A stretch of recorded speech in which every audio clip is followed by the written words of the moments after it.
Som aquí en presència del conseller en cap de Barcelona, el senyor don Rafael de Casanovas. Rafael Casanova. Quantes vegades l'he dit? Té raó, ja m'ho ha dit, és veritat. El senyor Casanova, que és el conseller en cap en un moment crític per Barcelona, perquè figura que som a l'any 1714. Què figura? Bueno, som als 1714. Estem al 1714? Sí, és igual, som al 1714. I Barcelona viu un moment crític per culpa del setge que pateix des de fa un any. Sí. Un setge absolutament desproporcionat, no? Sí. Perquè quanta gent els envolten? Miri, són 40.000 soldats els que han arribat a Berwick. Nosaltres som 5.500 soldats defensant les muralles i estem en un moment terrible perquè se'ns acaben els aliments, el cordó del setge.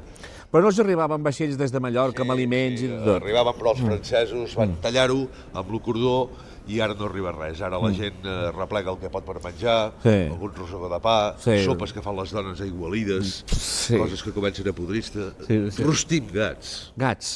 Estem en una situació realment una situació límit, sens dubte, i a més patint els bombardejos dia i nit. Calla. Això és terrorífic perquè a més de la gana no podem dormir. Han caigut 3 bombes per habitant. 3 bombes per habitant, i quants habitants té Barcelona, més o menys? Uns 38.000. 38.000 persones vivint a Barcelona, 40.000 assaltants, 5.000 defensors, que són gent, alguns són soldats regulars, però la majoria són gent ja dels gremis, no? De la coronela, no? La coronela, sabaters, adroguers, fusters, tots formen la coronela i tots estan a peu de muralla defensant. Per tant, es pot dir que qualsevol home adult ja s'ha de convertir en soldat, no? Des que s'és home, als 13 anys. Als 13 anys? I tant, sí. Home, als 13 anys els nanos haurien d'anar a escola o fer activitats extraescolars, no?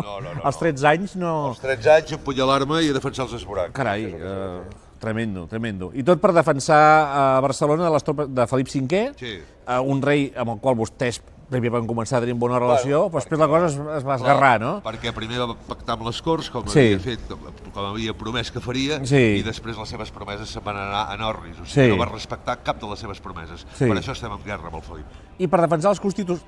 Perdoni, un moment de res. És el... Què és una arma, això? No, tranquil. Ara estic en una entrevista, un moment de res. És un telèfon mòbil. Què? És per comunicar-se, diguem-ne. Una arma dels anglesos? Una arma... No, aquest és coreà, justament. Però també serveix per fer fotos. Fotos? Sí, miri. No molt fàcil. Dispari, eh? No el dispari, miri. Hola!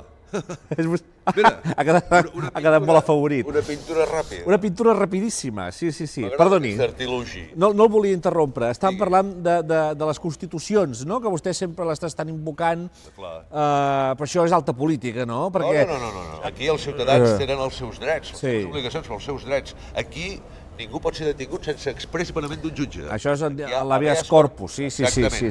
Aquí es protegeixen els menestrals. Es vigila que els poderosos no facin dany als que no són tan poderosos.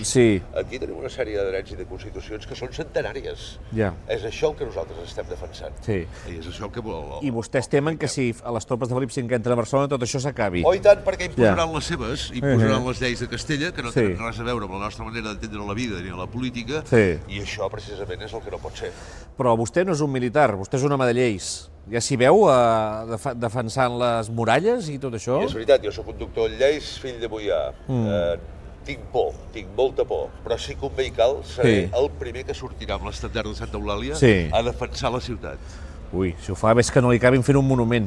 A mi? No, se'l mereixeria un altre, el monument. Qui? El general Villarroel. Bueno, sí, Villarroel està defensant molt bé la ciutat, no? L'home que està per nosaltres, que és un militar d'una gran honorabilitat, i que es quedarà amb nosaltres fins al final, així ho ha promès. I vostè creu que d'aquí un temps més endavant, posi d'aquí, no sé, 300 anys, per exemple, la gent se'n recordarà d'aquestes coses? Oh, i tant! Els moments que està vivint la ciutat són d'una heroïcitat extrema. Pensi que tothom combat, ningú menja, ningú pot dormir. Estem al límit de les nostres forces. Si una cosa s'ha de recordar de Catalunya, precisament són els fets d'aquests dies.